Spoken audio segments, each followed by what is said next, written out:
العالمين.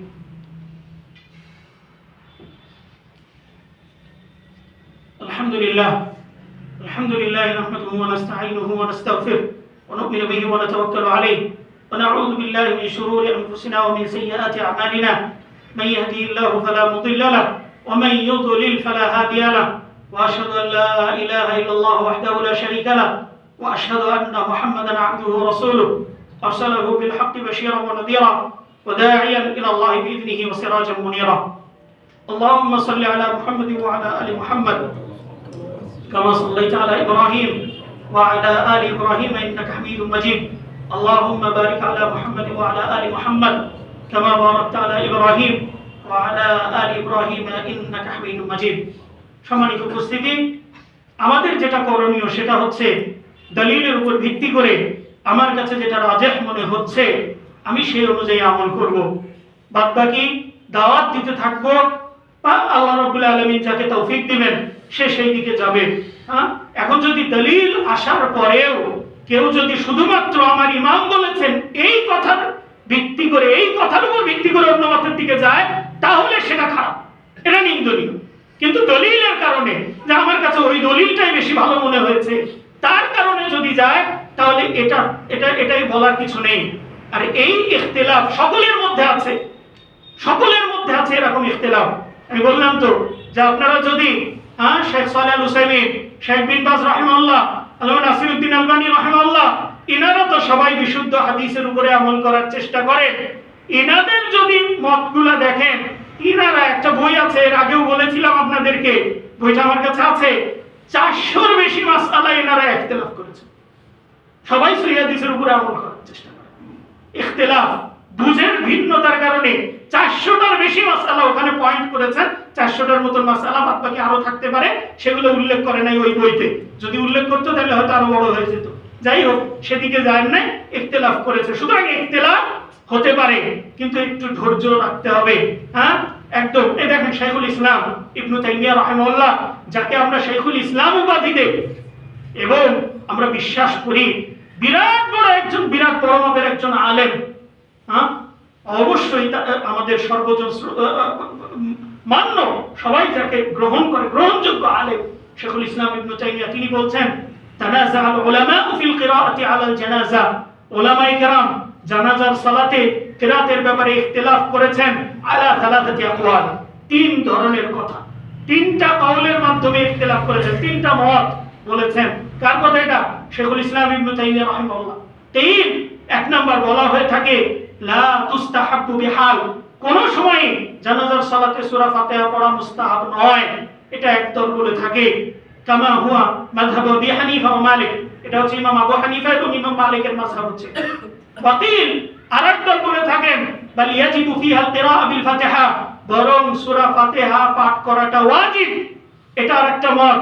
কামা ইয়াকুলুহু মান ইয়াকুলু মিন আসহাবি শাফিঈ ওয়া আহমদ, ইমাম শাফিঈ এবং ইমাম আহমদের কিছু ছাত্র এটা বলে থাকে, ইমাম শাফিঈ এবং আহমদের মতের কথা।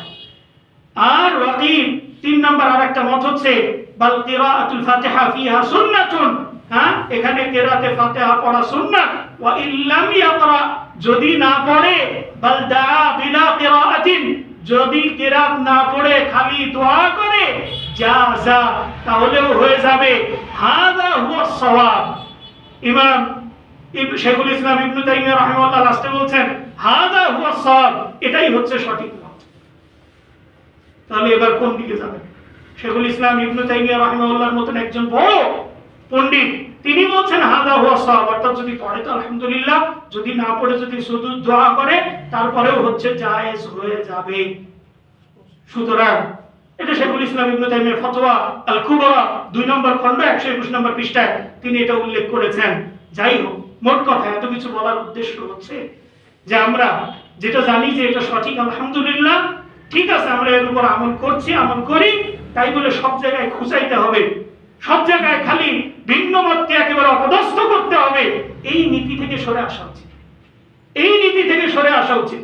এবং সেই সাথে সাথে আমাদেরকে একটু সংশোধিত হতে হবে যে আমরা সবসময় যারা খোঁচায় তাদেরকেই ভালো মনে করি, যারা সহনশীল পর্যায়ে যায় তাদেরকে বলে গোল আলু। সব জায়গায় চলে, সব তরকারিতে দেওয়া যায় গোল আলু মার্কা, আলেম, এগুলা দিয়ে কাজ হবে না, কঠোর হতে হবে, শক্ত হওয়া ইত্যাদি ইত্যাদি। এই জাতীয় শক্ত তো জায়গা মতন শক্ত হন না, আকীদার ক্ষেত্রে শক্ত হন। সালফে সালেহিনের আকীদা, সেই আকীদার ক্ষেত্রে শক্ত হন, কঠোর হন। আকীদা জানি না আমরা, দেখি আমল দুই একটা নিয়ে খুব শক্ত অবস্থান দেখি, আকীদার ব্যাপারে খোঁজ নিতে গেলে আর জানি না আকীদার পার্থক্যটা কোন জায়গায়, শক্ত হওয়ার জায়গাটা কোন জায়গা, সেটার নামে খোঁজ নেই, আমরা শক্ত হয়ে বসে থাকি। সুতরাং প্রিয় উপস্থিতি, যে কথাটি বলার উদ্দেশ্য সেটা হচ্ছে, যেখানে দলিলের কারণে ইখতিলাফ সেখানে সহনশীল হন, বাকি আল্লাহু আ'লামু বিসওয়াব, এই নীতিতে চলেন যে আল্লাহই সঠিকটা জানে, তবে আমার কাছে এটা রাজিহ, এইজন্য আমি এই আমল করি, এটা প্রাধান্যপ্রাপ্ত, এইজন্য আমি এই আমল করি, বাকি আল্লাহ ভালো জানেন। আর আকীদার ক্ষেত্রে কোনো ছাড় নাই, আকীদার ক্ষেত্রে কঠোর, কঠোর তো কঠোরই সবসময়। আল্লাহ রাব্বুল আলামিন আমাদেরকে কোরআন এবং সহিহ হাদিস মোতাবেক আমল করার তৌফিক দান করুন। আমি জানি না কতটুকু আমি বোঝাতে পারলাম, তবে আল্লাহর কাছে দোয়া করি এই ব্যাপারে আল্লাহ রাব্বুল আলামিন যেন আমাদেরকে এই মাসআলার ব্যাপারে সঠিক যে পদ্ধতি সেটা ধারণ করার তৌফিক দান করেন। যদি আমি ভুলে থাকি, আমাকেও যেন আল্লাহ রাব্বুল আলামিন সংশোধনের পথ দেখান। যদি আমরা ভুলে থাকি, আমাদেরকে যেন আল্লাহ রাব্বুল আলামিনের সঠিক পথ দেখান। যদি তারা ভুলে থাকে, আল্লাহ রাব্বুল আলামিন যেন তাদেরকে সঠিকতার পথ দেখান। আমরা সকলের জন্য দোয়া করি আল্লাহ রাব্বুল আলামিন যেন সকলকে সঠিক আমল করার তৌফিক দান করেন। সকলকে আল্লাহ রাব্বুল আলামিন কোরআন এবং রাসূল করিম সাল্লাল্লাহু আলাইহি ওয়াসাল্লামের সহিহ হাদিসকে ধারণ করার তৌফিক দান করেন। সুন্নাত এবং তাওহীদ এবং সুন্নাতকে আঁকড়ে ধরে থাকার তৌফিক দান করেন। শিরক এবং বিদআত থেকে নিজেদের আমলকে পরিশুদ্ধ করার তৌফিক দান করেন।